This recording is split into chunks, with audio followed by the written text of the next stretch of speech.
وَكَمْ أَهْلَكْنَا قَبْلَهُمْ مِنَ الْقُرُونِ۔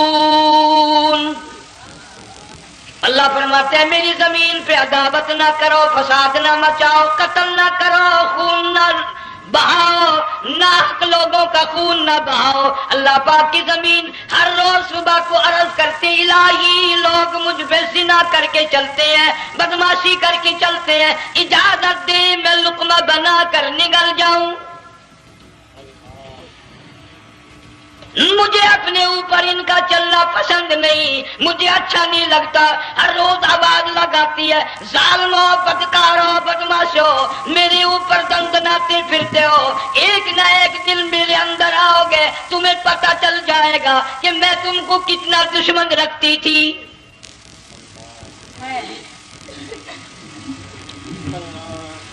آج لوگ آزاد ہو گئے، جو کسی کی سمجھ میں آتا وہی بکتا ہے، جو سمجھ میں آتا وہی کرتا ہے، نہ کوئی راہ متعین رہی، نہ کوئی مسلک رہا، نہ کوئی بات رہی۔ جناب مدنی کریم صلی اللہ تعالی علیہ وسلم کا بڑا عظیم تر صحابی ہے، بہت بڑا جرنیل ہے، سیدنا معاذ بن جبل رضی اللہ تعالیٰ عنہ مدینے پاک میں بیمار ہے، آخری وقت ہے، دعا کرو اللہ ہم سب کو مدینے کی موت عطا فرمائے۔ بہت جلیل القدر صحابی ہے۔ علماء کرام نے لکھا ہے کہ جب موت کا وقت بالکل قریب آیا، معاذ بن جبل رضی اللہ تعالی عنہ نے رونا شروع کر دیا، رونے لگ گئے۔ علماء نے لکھا ہے اس وقت بھی مدینے پاک میں اب تک بھی یہ رواج ہے، جب کسی پہ نزع طاری ہو، سکرات طاری ہو، موت قریب ہو، جتنے پاس بیٹھے کھڑے ہوتے ہیں سارے اللہ کے قرآن کی تلاوت کرتے ہیں۔ صحابہ کرام آخری وقت میں قرآن مجید کی ہر وقت تلاوت کیا کرتے تھے، اس لیے حضور کریم صلی اللہ علیہ وسلم نے فرمایا قیامت کا دن ہوگا، اللہ پاک اعلان فرمائیں گے قرآن والے آگے آ جائیں۔ عرض کیا جائے گا قرآن والوں سے کون مراد ہے؟ اللہ تعالیٰ جل شانہ فرمائیں گے میں قرآن والا اس کو کہتا ہوں جو میرے قرآن سے عشق رکھتا تھا، پیار کرتا تھا، محبت کرتا تھا، اتنا پیار تھا آخری وقت تھا، ادھر موت کا جھٹکا لگا، ادھر میرا بندہ قرآن پڑھ رہا تھا۔ آج بھی اپنی قبر سے اٹھا، میرا قرآن پڑھتا ہوا اٹھا، تم میدان حشر کا چکر لگاؤ، آج بھی ان کے منہ سے کستوری کی خوشبو آ رہی ہے۔ معاذ بن جبل رضی اللہ تعالیٰ عنہ قرآن مجید کی تلاوت فرماتے فرماتے رونے لگ گئے۔ کسی صحابی نے کہہ دیا موت سے ڈر کے رو رہے ہو، موت سے ڈر گئے؟ فرمایا نہیں۔ پھر کیوں روئے؟ صحابی کہتا ہے میرے دل کی تمنا میرے دل میں رہی، میری آرزو پوری نہ ہو سکی، میری حسرت پوری نہ ہوئی، میرا ذوق پورا نہ ہوا، میرا شوق پورا نہ ہوا۔ میری تمنا تھی گرمی کا موسم ہو، رمضان کا مہینہ ہو، میں روزہ دار ہوں، جہاد فی سبیل اللہ ہو، کفر اسلام کا مقابلہ ہو، میں کئی کافروں کو قتل کر دیتا، پھر کافر بھی اکٹھے ہو کر مجھ پہ ٹوٹ پڑتے، میرا ناک کاٹ لیتے، میری زبان کاٹ لیتے، میں اللہ کی حضور میں جاتا، اللہ مجھ سے پوچھتا معاذ دنیا سے کیا لایا؟ میں عرض کرتا الہی بولوں کیسے، زبان بھی تیری نام پہ کٹا کے آیا ہوں، اور روزہ رکھ کر آیا ہوں، نیت یہ ہے کہ تیرے محبوب کے حوض کوثر کے پانی سے روزہ افطار کروں گا۔ ان اللہ والوں کی یہ موت تھی۔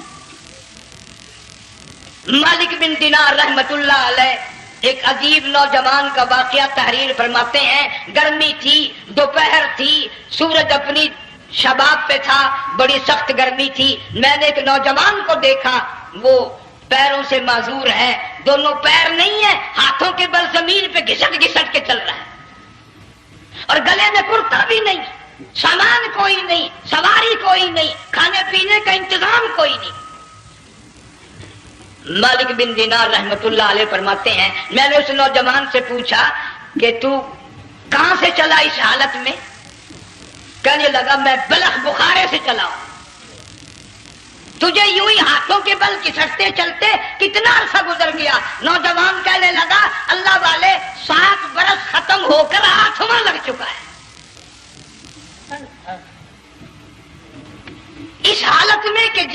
اسی حالت میں تیرا کھانا پینا. جوان کہنے لگا والذی هو یطعمنی ویسقین وَإِذَا مَرِضْتُ فَهُوَ يَشْفِينِ. اللہ ہی کھلاتا ہے, وہی پلاتا ہے, بیمار ہو جاتا ہوں وہی تندرستی عطا کرتا ہے. اور نوجوان دوپہر بڑی سخت ہے, گرمی بڑی سخت ہے, میرے یہاں دوپہر کو آرام کر لے, قیام کر لے, کچھ دیر ٹھہر جا, آج میرے یہاں قیام کر لے. نوجوان رونے لگا اور کہنے لگا مالک بن دینار, یہ 2-4 منٹ جو تیری ساتھ باتوں میں میرے خرچ ہو گئے, مجھے ان کا ہی بڑا دکھ ہے. میں اور اپنی اس معذوری میں ہاتھوں کے بل 2-4 گز گھسٹ کر اور اپنے رب کے قریب ہو جاتا. یہ جو تیری ساتھ بات کرنے میں تھوڑا سا وقت خرچ ہو گیا, مجھے اس کا ہی بڑا دکھ ہے. ارے تو تھک گیا ہوگا.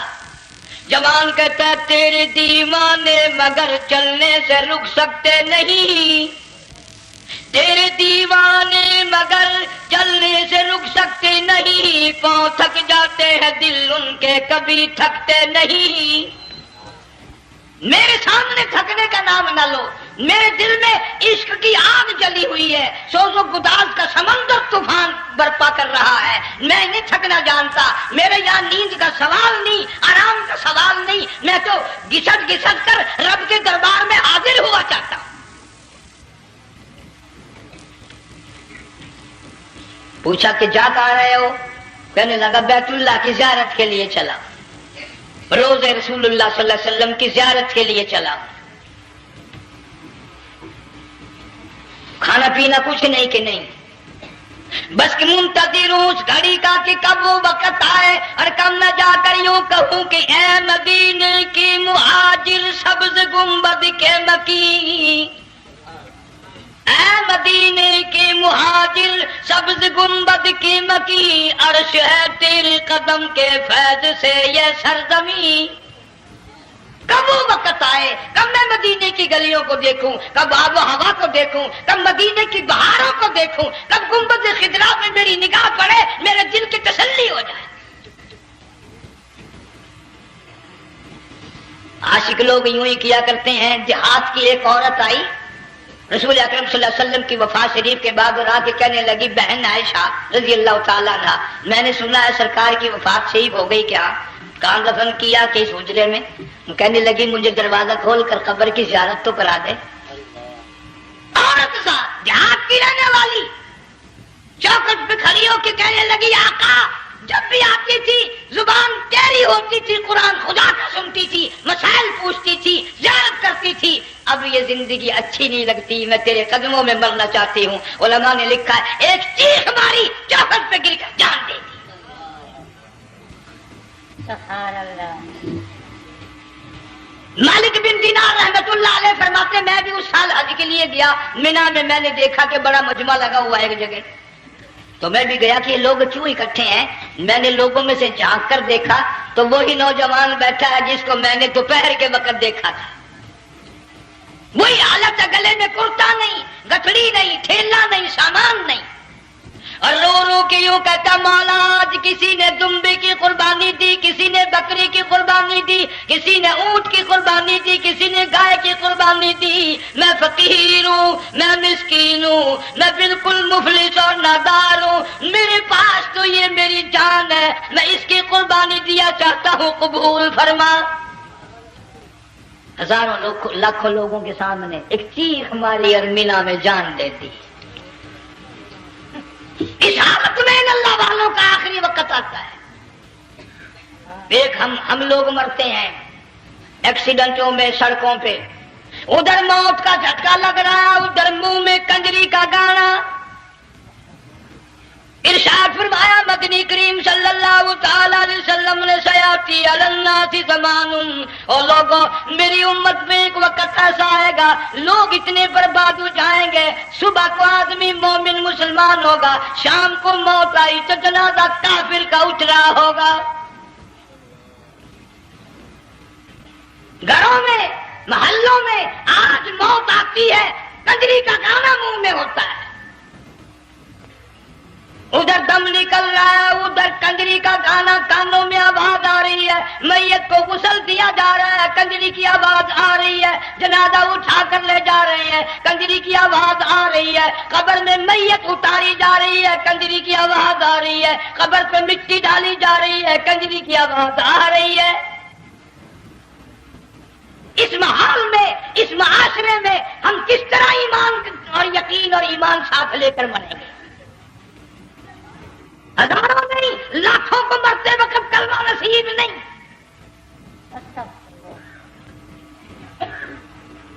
قسم دے کر پوچھو، ماں مر رہی ہے، کلمہ منہ سے نہ نکلا، باپ مر گیا، منہ سے کلمہ نہیں نکلا، بیگم صاحبہ چل بسی، منہ سے کلمہ نہیں نکلا۔ ہزاروں چلے گئے اور اپنے جانے کا پھر بھی یقین نہ آیا۔ تم نے کبھی سوچا تک نہیں، خیال تک نہیں کیا؟ ارشاد فرمایا مدنی کریم صلی اللہ تعالی علیہ وسلم نے لوگوں ابو ہریرہ رضی اللہ تعالیٰ عنہ سے پوچھا تو کیوں رویا؟ عرض کرنے لگا میرے آقا اتنی کمزوری کبھی نہ دیکھی، اتنی ضعیفی کبھی نہ دیکھی، اتنی ناتوانی کبھی نہیں دیکھی، چہرہ انور بالکل کمزور ہو گیا۔ آپ نے ٹھنڈا سانس لے کر فرمایا ابو ہریرہ تجھے معلوم نہیں موت بالکل قریب آ گئی، بالکل قریب آ گئی موت۔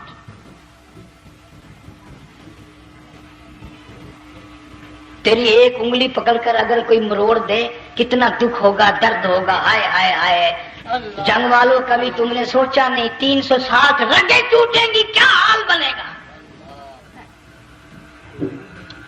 اعضاء چھوٹیں گے، سر کے بالوں سے لے کر پیروں کے ناخنوں تک ہر جوڑ کو توڑ کے رکھ دیا جائے گا، وزیروں، سفیروں، امیروں، حسینوں، جمیلوں، تمام کے جوڑوں کو اکھاڑ کے رکھ دیا جاتا ہے۔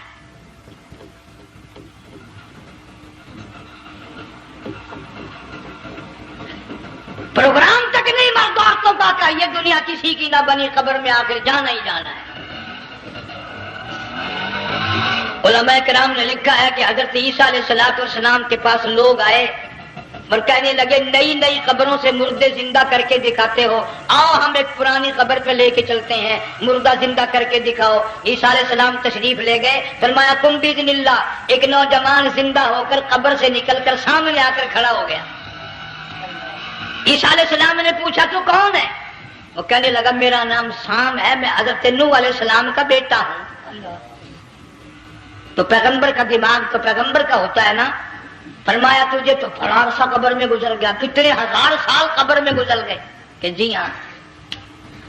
عیسیٰ علیہ السلام نے فرمایا یار ملاقات تو اللہ نے کرائی دی، قبر کا کچھ حال تو بتا کیا بنتی ہے، قبر کا کچھ ماحول بتا، قبر کی خبر بتا۔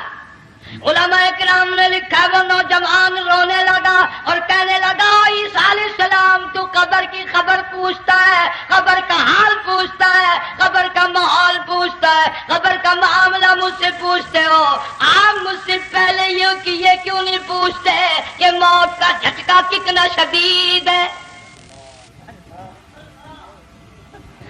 نوجوان رو کے کہنے لگا عیسیٰ علیہ السلام کتنے ہزار سال میری موت کو گزر گئے، پر مالک کائنات کی قسم آج تک میرا منہ کڑوا ہے۔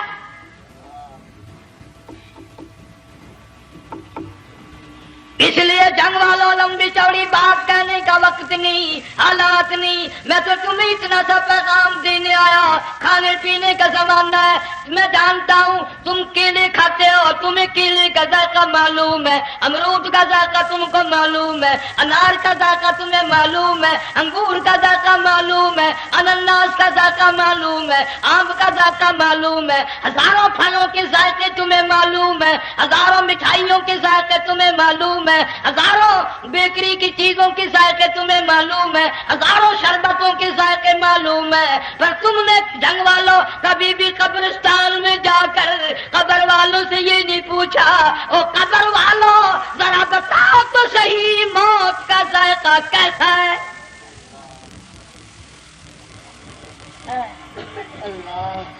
تم نے چکھا نہیں، جنہوں نے چکھا وہ بتانے نہ آئے کیسا ذائقہ ہے۔ اس لیے قرآن کہتا کلا اذا بلغت التراقی وقیل من راق وظن انه الفراق والتفت الساق بالساق الى ربك يومئذ المساق. بادشاہ ہو، امیر ہو، وزیر ہو، فقیر ہو، غریب ہو، رگیں ٹوٹیں گی، موت آئے گی، اور جس کی آئی تمہیں معلوم نہیں کس طرح آئی، کس حال میں آئی. جن کے دلوں میں ان باتوں کا خیال آیا، خدا کی قسم صحابہ کرام میں سے اتنے رویا کرتے تھے آنکھیں ختم ہو گئی. جناب فاروق اعظم رضی اللہ تعالیٰ عنہ کو کسی نے دیکھا رو رہے ہیں، بے تحاشا رو رہے ہیں. پوچھ لیا بڑا بہادر پہلوان فاروق تجھے کیا ہوا، اتنا کیوں رویا؟ فرمانے لگے تمہیں معلوم نہیں قبر کا اندھیرا یاد آ گیا.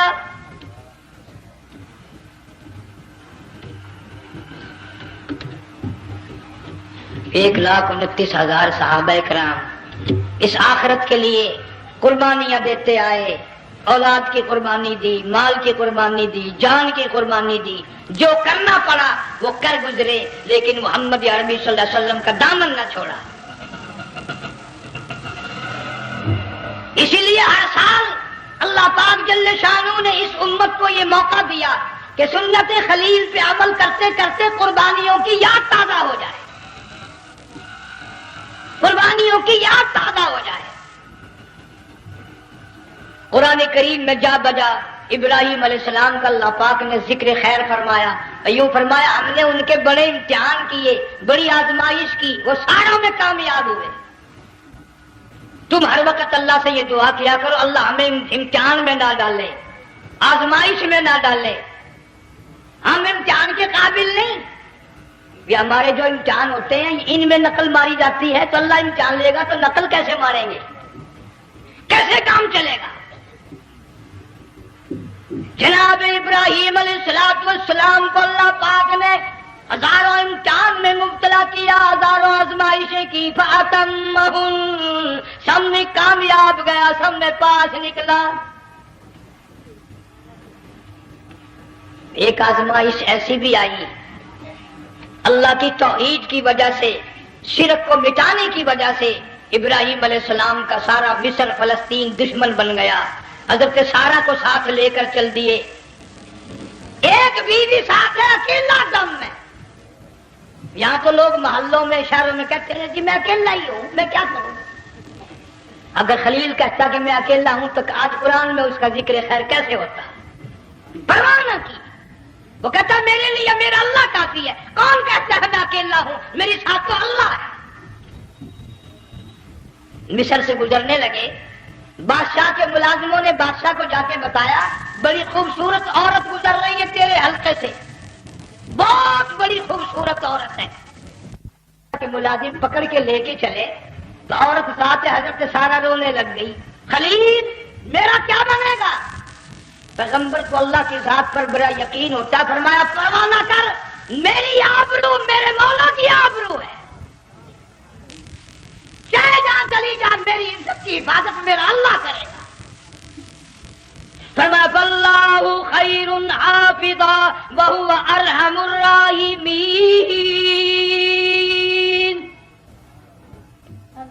پرواہ نہ کر، میں اس کا پیغمبر ہوں، نبی ہوں، چیخا میں جلا اس کے لیے، سارے دکھ اٹھاتا ہوں اس کے لیے، میری عزت کی حفاظت وہی کرے گا. محل میں جا کر حضرت سارا کو بند کر دیا. بادشاہ نے بلوایا ہے عزت لوٹنے کے لیے، بادشاہ نے پکڑوا کر منگوایا ہے آبرو برباد کرنے کے لیے. بادشاہ کا ارادہ ہے سارا کی عزت کو برباد کرنے کا، اور اللہ کا پروگرام ہے سارا ادھر آ، اس محل میں ایک معصوم بچی ہے جس کا نام ہاجرہ ہے، میں اس کو اتنا پسند کرتا ہوں، اللہ فرماتے ہیں اس کے پیٹ سے اسماعیل ذبیح اللہ کو پیدا کرنا چاہتا ہوں، اس کی نسل سے حبیب اللہ کو لانا چاہتا ہوں. آج تک کسی کی انگلی اس کی طرف نہیں اٹھی. سارا محل میں آؤ، اس کو آ کر ساتھ لے جاؤ تاکہ میرے ذبیح اللہ کی پیدائش کا معاملہ بن جائے. بادشاہ کا ارادہ ہے آبرو برباد کرنے کا، اللہ کا ارادہ ہاجرہ کی آبرو بچانے کا۔ فرمایا وَيَمْكُرُونَ وَيَمْكُرُ اللَّهُ وَاللَّهُ خَيْرُ الْمَاكِرِينَ۔ اس نے بھی تدبیر بنائی، میں خدا نے بھی تدبیر بنائی۔ بادشاہ آیا حضرت سارہ کے قریب برائی کا ارادہ کر کے۔ مفسرین نے لکھا ہے حضرت سارہ نے فرمایا مجھے 2 رکعت نماز پڑھنے دے۔ یہاں سے پتہ چلا کوئی پاک دامن عورت، کوئی نیک بیٹی اگر گنڈوں میں بدماشوں میں پھنس جائے، عزت بچانے کا طریقہ یہ ہے وضو کر کے اللہ کے سامنے نیت تو باندھ، تیری عزت کے لیے وہ فرشتے بھیجے گا۔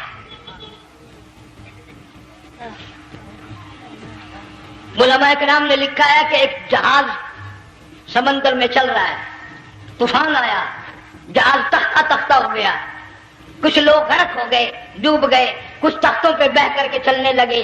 ایک عورت گود میں بچہ ہے، ایک حبشی نوجوان دوسرے تختے پہ بیٹھا ہوا جاتا ہے۔ اس نے عورت اکیلی دیکھ کر اپنا تختہ چھوڑ دیا اور بدماشی کے ارادے سے عورت کے تختے پہ آ بیٹھا۔